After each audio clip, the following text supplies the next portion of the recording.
안녕하세요. 삼성자산운용 코덱스 ETF 컨설팅팀 박수정 과장입니다. 사랑과 행복이 넘치는 가정의 달 5월입니다.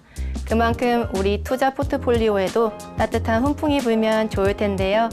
그래서 연초 이후 선전하고 있는 미국 대표 기술주에 대한 이슈 한 입을 준비했습니다. 흔히 미국 주식에 투자한다 라고 하면 미국의 대표 기술주, 일명 팡이라고 불리는 빅테크 기업들이 떠오르실 겁니다. 옛 페이스북인 메타, 애플, 아마존, 넷플릭스, 구글 5개 기업의 첫 번째 이니셜을 따서 만든 팡. 국내 투자자분들도 많이 투자하고 있다 보니 매 분기마다 이들 기업의 실적 발표에 많은 관심이 쏠리고 있죠.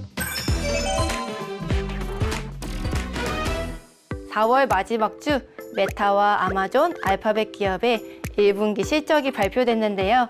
지난해 말부터 빅테크 기업들은 대규모 인원 감축 등 비용 절감을 하며 체질 개선에 나섰는데요. 경기 침체 우려 속에서도 빅테크 기업들은 실적 전망치를 뛰어넘으며 탄탄한 실적을 내놨고요. 그러면서 미국 기술주 중심으로 주식시장에도 훈풍이 불었습니다. 우선 마이크로소프트의 매출액은 529억 달러, 주당 순이익은 2.45 달러를 기록했는데요. 전년보다 매출액이 7% 성장했고 각각 예상치를 상회하는 실적을 거두었습니다. 상업용 오피스 제품과 애저, 윈도우 OEM 등 마이크로소프트 대부분 사업 실적이 좋았는데요. 그 중에서도 업계 경쟁이 치열하고 경기 침체 영향으로 부진할 것으로 보였던 클라우드 사업이 시장 전망치를 뛰어넘으며 전체 실적 상승에 견인차 역할을 했습니다. 특히 마이크로소프트의 검색 엔진인 빙과 애저 오픈 AI 등 AI 사업이 주목을 받았는데요. 이를 통해 마이크로소프트 클라우드 사업도 성장할 거란 기대감이 커지면서 실적 발표 다음 날 주가는 7% 상승했죠. 다음으로 살펴볼 기업은 구글의 알파벳입니다. 알파벳은 매출액 698억 달러, 주당 순이익 1.17달러로 기대치보다 높은 실적을 발표하며 시간에 1.7%가량 주가가 상승했습니다. 구글은 광고와 유튜브 쇼츠에서 수익이 안정화되고 있는데요. 특히 이번 실적 발표에서는 클라우드 사업의 영업이익이 분기 기준 처음으로 흑자 전환했다는 점이 중요 포인트로 꼽힙니다. 실적 발표 후 컨퍼런스 콜에서는 구글의 검색 엔진인 바드 이야기가 나왔는데요. 바드를 통해 AI 경쟁력을 끌어올린다는 소식에 시장의 기대감은 한층 더 커진 모습입니다. 그간 빅테크 중에서도 다소 소외되었던 메타는 세계 분기 연속 감소세를 보였던 매출 증가율은 처음으로 플러스로 전환됐습니다. 사용자들의 이용 시간이 늘면서 매출 성장률이 반등했고 대규모 감원과 오피스 축소 등 비용을 줄이며 기대 이상의 성장성과 수익성을 동시에 달성한 겁니다. 피드와 릴스, 광고 시스템, 랭킹 등의 AI 추천 기능을 도입해 이용자들의 체류 시간을 24%나 가까이 늘린 게 매출 상승의 중요 포인트로 작용했습니다.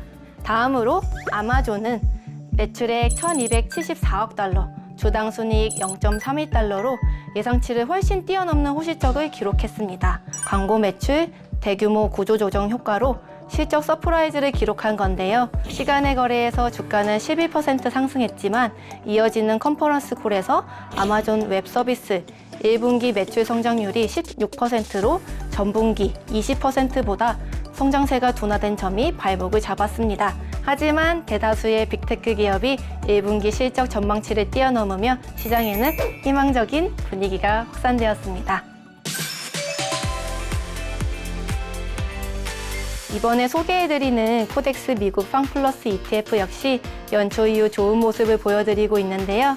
미국 금리 인상이 막바지에 접어들었다는 기대감이 시장에 퍼지면서 빅테크에 대한 투자 심리도 개선이 됐고요. 또 챗 GPT 수혜 종목으로 꼽힌 엔비디아, AMD, 마이크로소프트, 알파벳 등 종목을 각각 10% 수준으로 총 40% 정도 편입하고 있다는 점이 ETF 성과에 긍정적인 영향을 줬습니다. 코덱스 미국 팡플러스 ETF의 특징은 동일 가중 방식을 사용하고 환해치 상품이라는 점인데요. 첫 번째, 상품의 기초지수인 NYSE 팡플러스 인덱스는 편입된 10종목을 동일 가중 방식으로 구성합니다. 언제 어느 종목에서 혁신 기술이 나올지 모르는 빅테크 기업의 특성상 장기적으로 동일 가중 방식이 빅테크 기업들을 추종하는데 더 적합하다는 뱅크 오브 아메리카의 리서치 자료도 나와 있습니다. 올해 연초 실적 발표처럼 상대적으로 시총이 적은 빅테크 종목들이 실적 서프라이즈를 발표했던 구간에서도 시총 가중 방식 대비 동일 가중 방식이 우수한 성과를 거둘 수 있었습니다. 두 번째 특징은 달러 환해치 전략을 실시한다는 점인데요. 달러 가치 변동과 무관하게 미국 대표 혁신 기술주에 투자할 수 있는 겁니다. 작년 9월 달러원 환율이 1,440원대까지 상승했다가 최근에는 1,337원까지 7%가량 하락하는 구간에서도 환율 변동으로 인한 손실을 방어할 수 있었던 것이죠. 또 미국 금리 인상 사이클이 막바지에 접어든 만큼 달러 가치의 추가 하락 요인이 있기 때문에 환해지 전략을 사용하는 코덱스 미국 팡플러스 ETF에 주목해 보시는 것도 좋을 것 같습니다. 지금까지 빅테크 기업들의 1분기 실적 발표와 코덱스 미국 팡플러스 ETF에 대해 말씀드렸는데요. 투자자 여러분들의 포트폴리오에도 폼풍이 지속되기를 바랍니다. 투자자분들의 성공적인 투자에 코덱스가 항상 함께하겠습니다. 감사합니다.